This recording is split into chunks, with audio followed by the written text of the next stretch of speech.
एक ऋषि और उसकी पुत्री की अनोखी प्रेम कहानी। द्वापर युग में एक ऐसे ऋषि थे जिन्होंने अपनी ही पुत्री के साथ सहवास किया था। आइए जानते हैं इसके पीछे की कहानी। पौराणिक काल में एक ऋषि थे जिनका नाम पराशर था।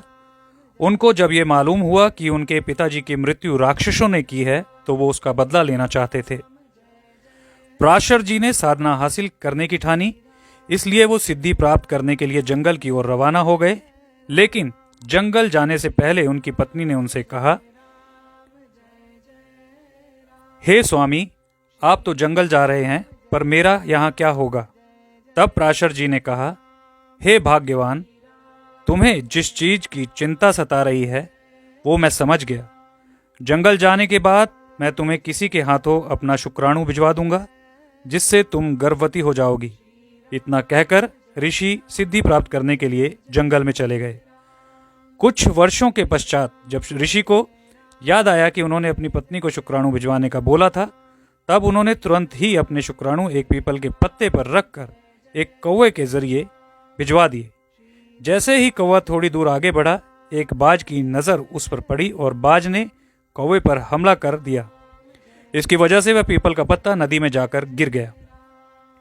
पानी में गिरते ही एक मछली ने ऋषि पराशर के शुक्राणु को निगल लिया, जिससे वह मछली गर्भवती हो गई।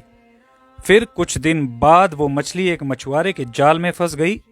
मछुआरे ने जब इस मछली के पेट को काटा, तब उससे एक लड़की निकली।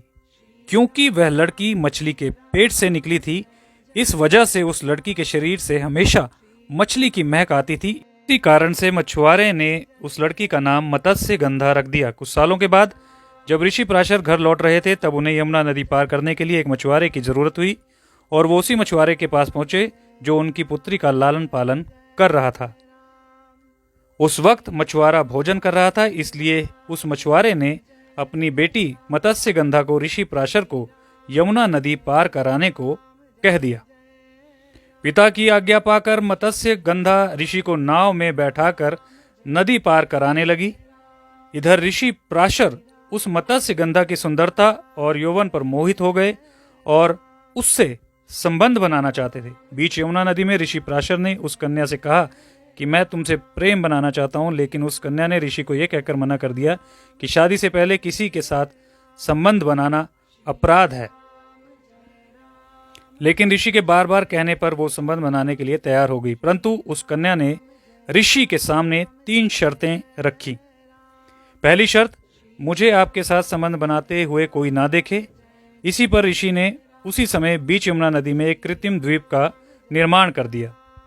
दूसरी शर्त, मेरी कौमार्यता किसी भी हाल में भंग नहीं होनी चाहिए।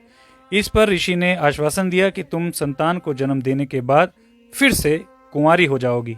और तीसरी शर्त, मेरे शरीर की ये मछली जैसी दुर्गंध दूर हो जाए और एक ऐसी खुशबू में परिवर्तित हो जाए जो मीलों दूर तक भी पहचानी जा सके। ऋषि ने उसके शरीर की दुर्गंध को एक खुशबू में परिवर्तित कर दिया। इस प्रकार से ऋषि ने मत्स्य गंधा की तीनों शर्तों को पूरा किया और फिर उसके साथ उसी बीच नदी में प्रेम संबंध बनाया। इस प्रेम संबंध के 9 महीने बाद उस मत्स्य गंधा ने एक पुत्र को जन्म दिया, जिसका नाम कृष्ण द्वापायन था, जो आगे चलकर महर्षि वेदव्यास के नाम से प्रसिद्ध हुए। वही मत्स्य गंधा आगे चलकर हस्तिनापुर नरेश शांतनु की पत्नी बनी और सत्यवती के नाम से जानी जाने लगी।